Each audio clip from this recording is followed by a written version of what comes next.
अच्छा डॉक्टर साहब ये दसो कि आया कि तुसां भी ये ज़मीन चेक कर सकते हो कि आया ये ज़मीन मतलब सारी फसल वास्ते मकाई दी काश्त वास्ते बेहतर है या नहीं बेहतर? बिल्कुल बिल्कुल असां भी ये चेक कर सकते हैं। बस सारे अगर नाजरीन तुआरे कोल आवें ते तुआरी ये खिदमत गिनन तो तुसां उन्हां को ये लाजमी साकू चेक करके दसो। बिल्कुल ये हम बता सकते हैं। अच्छा बिल्कुल बिल्कुल इसके साथ हमारे साथ बिल्कुल हमारी यूनिवर्सिटी के साथ यहाँ पे साथ ही जो है ना वो soil and water testing lab है।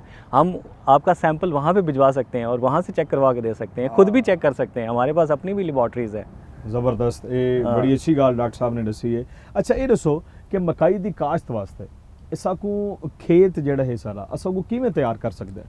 इसमें मकई में जो काश्त यहाँ पे करते हैं किसान, वो कतारों पे पटड़ियों के ऊपर काश्त करते हैं यहाँ पे। अच्छा हाँ, यहाँ पे आपने हल चलाकर उसको पटड़ियाँ बनानी है। 2.5 फुट का फासला नॉर्मली रखते हैं, इसके 2.5 फुट का फासला रखते हैं और उसमें जो है ना वो जो एक पौधे से दूसरे पौधे का फासला जो है वो आपने बहारिया मकई के लिए 6 इंच रखना है। अच्छा और ख़रीफ के लिए जो है ना वो आपने 6 से 8 इंच रखना है। तो आप इसको इसके अलावा पटड़ियों के ऊपर और कतारों के ऊपर भी आप इसको जो है ना वो उनकी दोनों साइडों के ऊपर भी आप जो है ना वो उसको ऊपर लगा सकते हैं। अच्छा, और इसके लिए जो सबसे इम्पॉर्टेंट है और उसकी जो डायरेक्शन है, कतारों की डायरेक्शन, वो शर्कन गर्बन होनी चाहिए।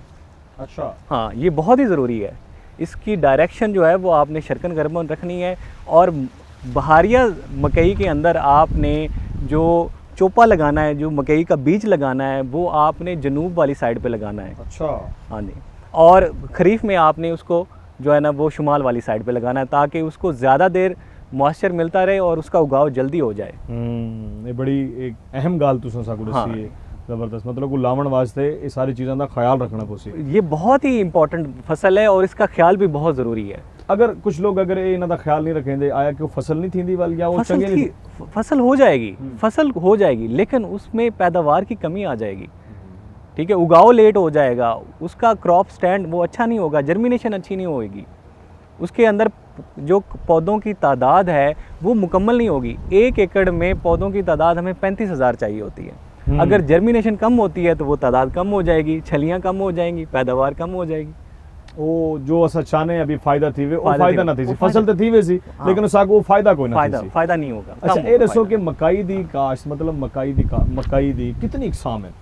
मकई में नॉर्मली यहाँ पे पाकिस्तान में अब हम हाइब्रिड अक़साम यूज़ कर रहे हैं। ज़्यादातर लोग जो है वो हाइब्रिड अक़साम यूज़ करते हैं क्योंकि इसकी पैदावारी सलाहियत बहुत ज़्यादा है। अच्छा, इसमें हमारे पास यहाँ पे मल्टीनेशनल कंपनीज़ के भी हाइब्रिड हैं और इसके अलावा हमारे लोकल कंपनीज़ जो कि अब बहुत अच्छे हाइब्रिड्स बना रहे हैं। और एक और बहुत यहाँ पे मैं किसानों को ये बताऊँगा कि जो हमारी लोकल सीड कंपनी हैं उनका अगर आप बीज लगाएंगे तो वो माहौल को ज़्यादा अच्छे तरीके से वो समझते हैं, वो हमारी लोकल वैरायटी होती हैं। अच्छा, लेकिन आप मल्टीनेशनल कंपनीज़ का भी सीड लगा सकते हैं, लेकिन वो थोड़ा सा महंगा होता है। वो भी अच्छा होता है, वो भी अच्छा होता है। हर किसान को अफोर्ड भी नहीं कर सकता। अब हर किसान उसको अफोर्ड भी नहीं कर सकता।